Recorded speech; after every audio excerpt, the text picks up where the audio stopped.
What's going on, Nature's fans? This is Chris again with Nature's Recreations, Aquascape Artist of the Year.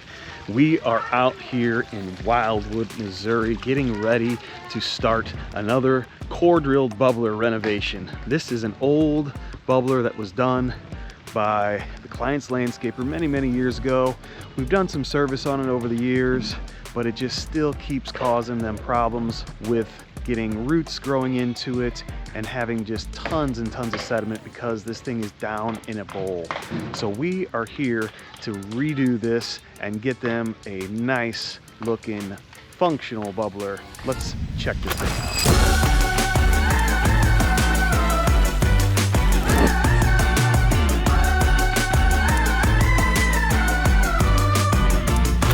Guys, we got another bubbling rock coming up. We're getting ready to pull this top stone off and get him ready to drill.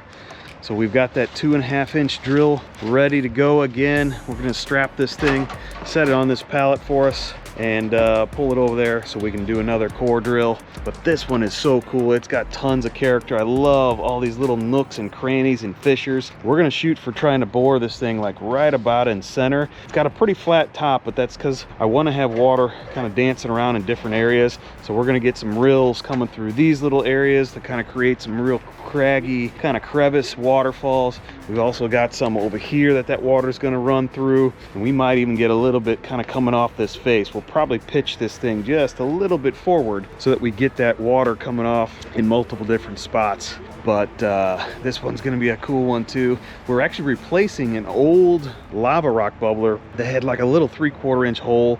It was down in a bowl and it was always just problematic, and the homeowner finally said, I'm tired of this, let's get us a new one. And he really likes our work. He's got another pondless that we've done many years ago in the backyard. So we're gonna get this thing going and try and drill this puppy out.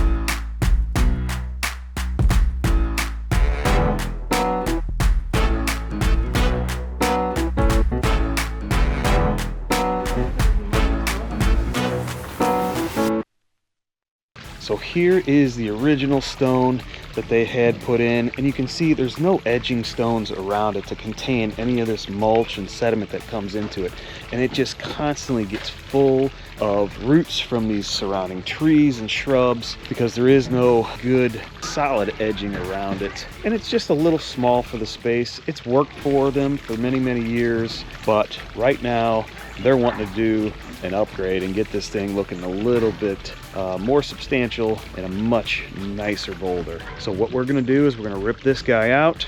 We're going to try to contain the basin within this liriope bed here and use this to our benefit to really have a good surrounding buffer for debris, mulch, and things getting into it, but also to soften up the look of that thing. So we're going to take and put this thing about right in this area. This all is coming out. We'll have that nice big weathered limestone bubbler that we just drilled setting right in the middle of that, and then do some decorative stone around it. We're going to run their overflow right out to the corner of this berm here at the end of this bed, and we should have a really cool looking feature. There is going to be a couple lights that we're going to tie into their old system and uplight on these. Really, I'm going to have that one side that really has a good amount of water coming off, so I'll probably have one light going up that way, and we'll tuck one in probably over in this direction, hopefully not to blind them from the front windows and door. But that's what we're getting ready to do here, so let's get started. We've got to come in right through here, try to pave our little plywood turf mats out here, save the grass, minimal impact, and we're going to get this thing going.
we've got this basin in. The guy's been hard at work. I had to do a bunch of consultations and meetings, but man, this is looking great. They got the liner in, the aqua blocks in, Miguel's standing there in the waterfall pump vault. That's where we house that pump, and we've got the pipe ready to sleeve right over that boulder that we core drilled. It's looking awesome. Cannot wait to get this thing up and running. We're doing pretty good for just getting this started this morning, so let's see if we can't get some water running on this soon.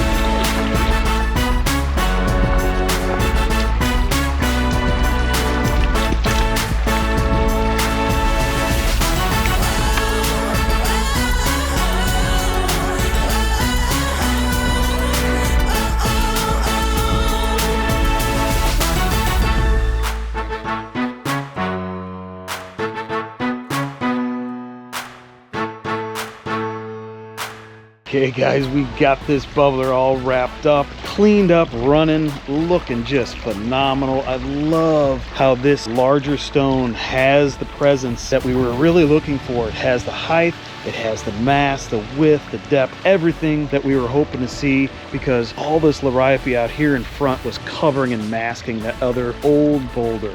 This thing really stands out. I can see it right away when I pull up, and it's got so much more water movement. I just love how that sound has got that deeper bellow because of the volume. And really, this boulder's got so much character. I love all these little fissures and these little crevices. There's stuff on both sides. Look how it runs off of the front of this. It's got that nice little horsetail fall. It really almost is a waterfall all in itself. This side over here, same thing. We've got that deep crevasse where water's running, trickling through there. You see that nice, beautiful column of water up on the top. And I tell you, it's close enough to the sidewalk and to the front porch. They can see it from inside just as much as out. And every time you walk by, this thing's gonna draw your attention in. I could not be any happier. The surrounding stones are capturing all that splash. We've got a nice tucked edge for our liner containment, and we were able to really salvage as much of this liripe to make it feel like it's been there for just ever. That's what we're shooting for. This helped that whole situation out, and it just looks amazing. How about that? So one of the things that a lot of people don't do, especially just typical run-of-the-mill landscapers, not necessarily water feature professionals, they never really include a proper overflow, and we always want to have that contained, because if not, this thing will pool up with water. If it gets overfilled, if we get rain like we just recently did, heavy rains are going to fill this reservoir, which is good because then you get a free top off. However, if it spills over the edges, we're going to start flooding out into the sidewalk area, flooding their bed, getting water out there on their porch and their stoop. That could be extremely problematic in the wintertime, especially when we start to get freezing temps, because I guarantee you we're going to get an ice flow out on that sidewalk, which can cause a safety hazard. So what we do is we tap in to the liner with a bulkhead, run that pipe into the pump vault, and then we always try to find a spot where we can daylight that. And in this case, we were able to find enough grade that it ran right out over here. And then we took a couple additional stones to work into their existing little outcroppings, and we hid it right between there. So it's never gonna get covered up as long as the landscapers don't mulch over it. They always know where it's at, and water can easily flow outside of that basin when we have those heavy flooding rains, or if somebody accidentally leaves that hose running too long. So that's one crucial element that we always want to include, whether it's a pondless, a pond, or even a bubbling rock, to make it a functional system. but I just love these decorative stones around the edge, really complement this. And I really like this ledge piece right up next to it, because you know, little kids are gonna wanna walk right up to this thing, put their hand in that water, and that's exactly what this feature is intended to do. It's a design for the whole family, whether it be kids, grandkids, or just big kids like me.